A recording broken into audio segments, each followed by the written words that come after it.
ആദ്യം തന്നെ ഒരു കാര്യമുള്ളത്, ഈ പ്രധാനമന്ത്രിയെയും മുഖ്യമന്ത്രിയെയൊക്കെ കുറിച്ച് പറയുമ്പോൾ അത് വ്യക്തമായിട്ട് കൊടുക്കുക. ദയവായിട്ട് പറയുന്ന യഥാർത്ഥമായിട്ടുള്ള കാര്യം കൊടുത്താൽ മതി. പറഞ്ഞ കാര്യങ്ങൾ പറഞ്ഞായിട്ട് തന്നെ ഞാൻ എല്ലാ സന്ദർഭത്തിലും പറയാറുണ്ട്. ഞാൻ അന്ന് നിങ്ങൾ ചോദിച്ച ചോദ്യത്തിന് ഞാൻ മറുപടി പറഞ്ഞത്, മുഖ്യമന്ത്രി ഇതുപോലെ ഭക്ഷണത്തിന് ക്ഷണിച്ചാൽ ഞങ്ങളും പോവല്ലോ എന്നാണ് പറഞ്ഞു. പക്ഷേ പ്രധാനമന്ത്രി വിളിച്ചാലും പോകുമെന്ന് കെ മുരളീധരൻ, ഇതായിരുന്നു ഹെഡ്ലൈൻ. അത് വളരെ ദൗർഭാഗ്യകരമാണ്. പറഞ്ഞ കാര്യങ്ങൾ പറഞ്ഞ പോലെ തന്നെ റിപ്പോർട്ട് ചെയ്യാം. അതിന് ചോദിക്കേണ്ട ചോദിക്കാം. ഓ, ഇതിപ്പോൾ തിരക്ക് പിടിച്ചിട്ട് പ്രഖ്യാപിക്കേണ്ട രീതിയിൽ ഇലക്ഷൻ പ്രഖ്യാപനമൊന്നും വന്നിട്ടില്ലല്ലോ. ഞാൻ മനസ്സിലാക്കുന്നത് മാർച്ച് ആദ്യ വാരത്തിൽ മാത്രമേ തെരഞ്ഞെടുപ്പ് തീയതി സംബന്ധിച്ചിട്ടുള്ള പ്രഖ്യാപനം വരൂ. അപ്പം അതുകൊണ്ട് അത്ര തിരക്കിട്ട് പ്രഖ്യാപിക്കേണ്ട കാര്യമില്ല. പക്ഷേ നാളെ ലൈസൺ കമ്മിറ്റി ഉണ്ട് UDFൻ്റെ. നാളെ ഞങ്ങളുടെ സീറ്റ് ചർച്ച കംപ്ലീറ്റായി ഏതൊക്കെ പാർട്ടി ഏതൊക്കെ സീറ്റിൽ മത്സരിക്കും എന്നുള്ളതിൻ്റെ വ്യക്തത നാളെ ഉണ്ടാവും. ഒരു ഗുണവുമില്ലല്ലോ. ഞങ്ങൾ കഴിഞ്ഞ തവണ ഇപ്പോൾ വടകരയിൽ ജയരാജൻ്റെ 2 റൗണ്ട് പ്രചരണം കഴിഞ്ഞതിന് ശേഷമാണ് ഞാൻ സ്ഥാനാർത്ഥിയായിട്ട് വരുന്നത്. നല്ല ഭൂരിപക്ഷത്തിൽ ജയിച്ചില്ലേ? അപ്പോൾ ആദ്യം തന്നെ പ്രഖ്യാപിച്ചാൽ ആദ്യം ജയിക്കുന്നുള്ള പ്രതീക്ഷ ആർക്കും വേണ്ട. ചിലപ്പോൾ ആദ്യം പ്രഖ്യാപിക്കുന്നവരായിരിക്കും അവസാനം തോൽക്കുക. അതുകൊണ്ട് ആദ്യ പ്രഖ്യാപനത്തിൽ വലിയ കഴമ്പൊന്നുമില്ല. പിന്നെ ഇന്ത്യയിലാകെ ഒരു സീറ്റിൽ മാത്രം പ്രഖ്യാപിക്കാൻ സാധിക്കുന്നവർക്ക് കുറേ കൂടെ എളുപ്പമാണല്ലോ. ഞങ്ങൾക്കത് പോരല്ലോ. ഞങ്ങൾക്ക് എന്താണെങ്കിൽ ഇത്രയും സീറ്റിലെ സ്ഥാനാർത്ഥികളെ ഞങ്ങൾക്ക് പ്രഖ്യാപിക്കണ്ടേ. അപ്പോൾ അതിനതിൻ്റേതായിട്ടുള്ള സമയമെടുക്കും. പക്ഷെ അതൊന്നും വിജയപരാജയങ്ങളെ ബാധിക്കില്ല.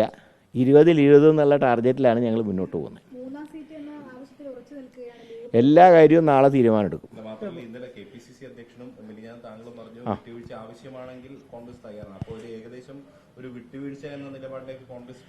ഞങ്ങൾ പറഞ്ഞതിൻ്റെ അർത്ഥം അതല്ല. എല്ലാവരും വിട്ടുവീഴ്ച ചെയ്യുന്നത് പോലെ ഞങ്ങളും വിട്ടുവീഴ്ച ചെയ്യും. അത് അങ്ങനെയാണ്. അതാണല്ലോ ഒരു മുന്നണി മര്യാദ എന്ന് പറയുന്നത്. അല്ലാതെ CPM-ലെ പോലെ ഞങ്ങൾ ഇത്ര സീറ്റ് എടുക്കുകയാണ്, ബാക്കി നിങ്ങളൊക്കെ കൂടെ വീതം വെച്ചെടുത്തോ എന്നുള്ള സിസ്റ്റം അല്ല ഇതിൽ. ഇവിടെ ഞങ്ങൾ എല്ലാവരുമായിട്ട് സംസാരിക്കും. വടകര സമ്രാജ്ഞി പരിപാടിയിൽ മുല്ലപ്പള്ളി രാമചന്ദ്രൻ പങ്കെടുത്തില്ല. KPCC അധ്യക്ഷൻ ഉൾപ്പെടെ പങ്കെടുത്തിട്ടു. എന്താണ് അങ്ങനെ ഒരു അണികൾക്കിടയിൽ ഒരു ചർച്ചയായിട്ടുണ്ടാകും? ഇല്ല, അദ്ദേഹത്തിന് എന്തെങ്കിലും അസൗകര്യം കാണും. അദ്ദേഹത്തിനെ നേരിട്ട് തന്നെ DCC പ്രസിഡന്റ് പോയിട്ട് കാര്യങ്ങൾ പറഞ്ഞിരുന്നു. അത് ചിലപ്പോൾ മറ്റെന്തെങ്കിലും കാരണം കൊണ്ടായിരിക്കാം പങ്കെടുക്കാത്തത്. അതായത് അദ്ദേഹം വടകരയിലെ എല്ലാ സജീവ സാന്നിധ്യമാണ്. അദ്ദേഹം കേരളത്തിൽ തന്നെ പാർട്ടിക്ക് ഒരു അസറ്റാണ് അദ്ദേഹം. അപ്പോൾ എന്തെങ്കിലും അസൗകര്യം കാരണം വരാതിരുന്നു എന്ന് വിചാരിച്ചിട്ട് അതിനെ ഒരു ബഹിഷ്കരണമായിട്ടൊന്നും കാണേണ്ടതില്ല. ഇപ്പം താങ്കൾ എന്ന് പറഞ്ഞു അദ്ദേഹം പാർട്ടിക്ക് ഒരു അസറ്റാണെന്ന് പറയുന്നു. ഇപ്പോൾ ഇന്ന് അദ്ദേഹത്തിന്റെ ഒരു പ്രസ്താവന വന്നിട്ടുണ്ട്. കാരണം പാർട്ടി തന്നെ പൂർണ്ണമായിട്ടും അവഗണിക്കുകയാണ്. ഇനി ഈ KPCC ആസ്ഥാനത്തേക്ക് പ്രവേശിക്കണമെങ്കിൽ അവിടെ ഒരു ശുദ്ധികലശം നടത്താതെ താൻ ആ ഭാഗത്തേക്ക് പ്രവേശിക്കില്ല. മാത്രമല്ല, ഈ സമരാഗ്നിയിൽ പങ്കെടുക്കാത്തതിന്റെ കാരണം തന്നെ KPCC പ്രസിഡന്റോ അതുപോലെ തന്നെ പ്രതിപക്ഷ നേതാവോ ക്ഷണിച്ചിട്ടില്ല എന്നാണ് അദ്ദേഹത്തിന്റെ ഭാഗത്ത് നിന്ന് വന്നിട്ടുള്ള വിശദീകരണം. തന്നെ പൂർണ്ണമായിട്ടും പാർട്ടി അവഗണിക്കുകയാണ്. തന്നെ KPCC പ്രസിഡന്റ് സ്ഥാനത്ത് നിന്ന് മാറ്റിയത് എന്തിനാണെന്ന് തനിക്ക് ഇപ്പോഴും അറിയില്ല എന്ന രീതിയിൽ അതിരൂക്ഷമായിട്ടുള്ള വിമർശനങ്ങളാണ് ഇന്ന് അദ്ദേഹത്തിന്റെ പ്രതികരണം പുറത്തു വന്നിട്ടുള്ളത്. അല്ല, ഞാൻ പറഞ്ഞത് അദ്ദേഹം പാർട്ടിക്ക് ഒരു അസറ്റാണ്. പിന്നെ ഈ സമരാഗ്നി സംബന്ധിച്ച് കാര്യങ്ങളിൽ ഇപ്പം ഞങ്ങൾക്ക് ജില്ലയുടെ കാര്യമില്ല ഞങ്ങൾക്ക് പറയാൻ പറ്റും. വടകര പരിപാടിക്ക് അദ്ദേഹത്തിനെ ക്ഷണിക്കുക മാത്രമല്ല, പോസ്റ്ററിൽ വരെ അദ്ദേഹത്തിൻ്റെ ചിത്രവും വെച്ചിരുന്നു. കാരണം സംസ്ഥാന പോസ്റ്ററിലൊന്നും ഞങ്ങളുടെ ഒന്നും ചിത്രങ്ങളില്ല. എങ്കിലും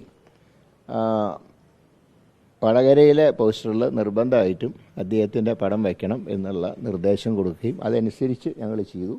എന്നോട് DCC പ്രസിഡന്റ് പറഞ്ഞത് അദ്ദേഹം നേരിട്ട് കണ്ട് സംസാരിച്ചു എന്നാണ്. മറ്റ് വിഷയങ്ങളൊന്നും ഇപ്പം ചർച്ച ചെയ്യേണ്ട, ഇലക്ഷൻ കഴിഞ്ഞിട്ട് ചർച്ച ചെയ്യണം.